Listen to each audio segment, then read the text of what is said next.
தலைவர் அப்படின்னா ஒவ்வொரு மாநிலத்திலுமே பார்த்தீங்கன்னா சட்டப்பேரவையில் தலைமை பொறுப்புல தலைவர் ஒருத்தர் இருப்பாரு. ஸோ இப்போ ஃபார் எக்ஸாம்பிள் பார்த்தீங்கன்னா தமிழ்நாட்டுடைய பேரவைத் தலைவராக மு அப்பாவும் இருக்காங்க. ஸோ இந்த மாதிரி பேரவைத் தலைவர் வந்து பதவி விலகிறது, அவங்களை பதவியிலிருந்து அகற்றப்படுதல் தொடர்பாக ஆர்டிகல் 179 குறிப்பிடப்பட்டிருக்கு.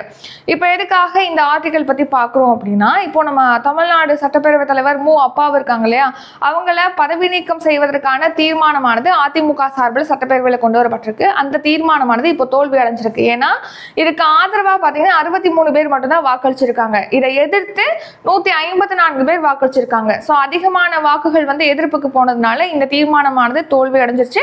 மறுபடியும் அந்த பொறுப்புல மு அப்பா அவர்கள் வந்து தொடர்றாங்க. ஸோ பேரவை தலைவர், பேரவை துணைத் தலைவர் வந்து பதவி விலகிறது, பதவியிலிருந்து அகற்றப்படுதல் தொடர்பாக சட்டப்பிரிவு 179 குறிப்பிடப்பட்டிருக்கு. அது மட்டும் இல்லாம சட்டப்பிரிவு 181 என்ன சொல்லுது அப்படின்னா, இப்போ பேரவைத் தலைவருக்கு எதிராக ஒரு தீர்மானத்தை சட்டப்பேரவையில் கொண்டு வராங்க அப்படின்னா அந்த தீர்மானத்தின் போது, அந்த தீர்மானம் முடிகிற வரைக்கும் அந்த தலைமை பொறுப்புல அந்த பேரவைத் தலைவர் இருக்கக்கூடாது.